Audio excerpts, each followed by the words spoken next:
माखनलाल चतुर्वेदी जी का जीवन परिचय हम लोग देखते हैं। इनका जन्म हुआ कब था? 4 अप्रैल 1889 ईस्वी में।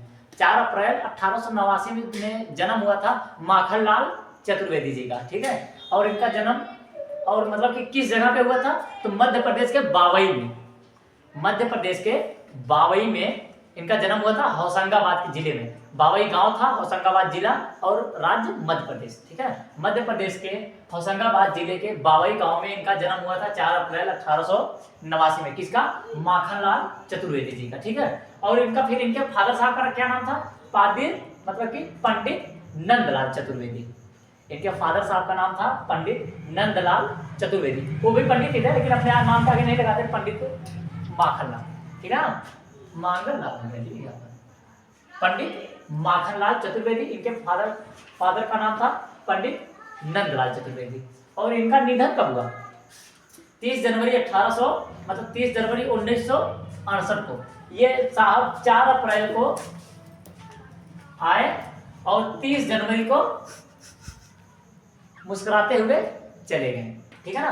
30 जनवरी मतलब 4 अप्रैल 1889 ईस्वी को आए और 30 जनवरी 1968 को मुस्कुराते हुए चले गए, ठीक है ना। और इनकी भाषा जो थी वो थी खड़ी बोली। ये किस भाषा में थे? मतलब खड़ी बोली अच्छी भाषा होती है। जितने भी वैज्ञानिक हैं, मतलब कि जितने भी हमारे यहाँ तो वैज्ञानिक कोई पैदा नहीं, मतलब कि बहुत सारे वैज्ञानिक पैदा हुए, लेकिन हमारे यहाँ ज़्यादातर लेखक, ठीक है ना। हमारे यहाँ के जितने भी लेखक हैं वो मतलब कि ज़्यादातर किस भाषा में लिख करके चले गए? वो खड़ी बोली, ठीक है ना। और इनकी रचनाएं तो पूछेगा, क्योंकि एक रचना लिख करके आधा होता है, अगर आप 2 लिख रहे हैं तो भी ठीक है, ठीक है ना।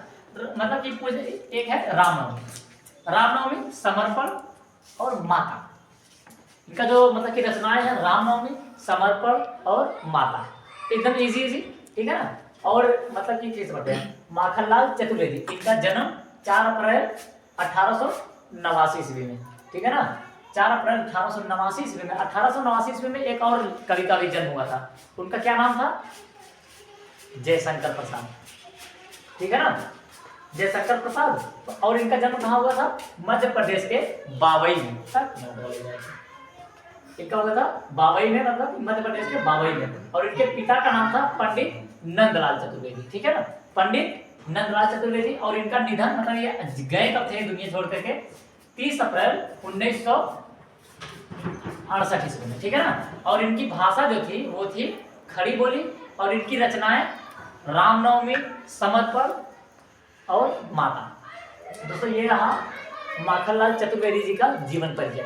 एकदम आसान भाषा में इसको आप थोड़ा सा लिख लीजिएगा, ठीक है ना।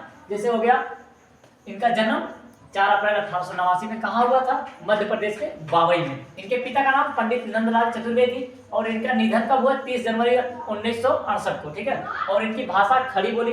इनकी रचनाएं रामनवमी, समर्पण, माता, ठीक है ना। वैसे तो हमारे यहाँ ये लोग कुछ ज़्यादा खास काम करके नहीं गए, सिर्फ अपने ही बारे में लिख करके चले गए और हम लोग को पढ़ना पड़ रहा, ठीक है ना। जैसे APJ अब्दुल कलाम जी, उनका जीवन परिचय कभी नहीं देता, जो कि वो इतना अच्छा काम करके गए, ठीक है ना। अटल बिहारी वाजपेयी, उनका जीवन परिचय देना चाहिए था, मतलब कि वो नहीं लिख करके गए। उनके बारे में तो बता देना चाहिए, एग्जाम में भी उनके बारे में नहीं पूछता है, यही सब है ना। लेकिन इन साहब लोग के बारे में पूछ दिया जाता है जो कुछ नहीं करके गए।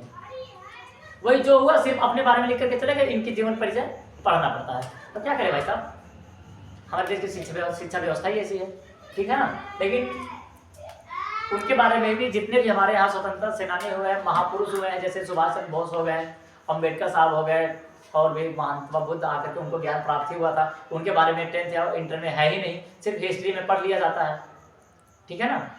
और जैसे हो गए भगत सिंह हो गए, चंद्रशेखर आज़ाद हो गए, कितने लोग हैं, है कि नहीं, कितने लोगों का नाम बताया जाता नहीं। लेकिन इन सब का नाम देना चाहिए, इनके बारे में भी कुछ पढ़ने को देना चाहिए। किताब में एक भी लेसन नहीं है, ठीक है ना, किताब में एक भी लेसन इन लोगों के लिए अलग से नहीं है। हमें तो ऐसा होना चाहिए ना कि जितने भी स्वतंत्रता सेनानी हैं अलग से इनके लिए एक पेज जोड़ देना चाहिए, अलग से। जैसे अब NCERT वाला लिख के दे रहा है मौलिक कर्तव्य को, उसी तरह से एक पेज अलग से जोड़ देना चाहिए हर चीज, मतलब जितने भी स्वतंत्रता सेनानी हैं उनके बारे में एक पेज अलग से हर किताब में देना चाहिए, चाहे वो किसी भी क्लास की बुक्स हो, ठीक है।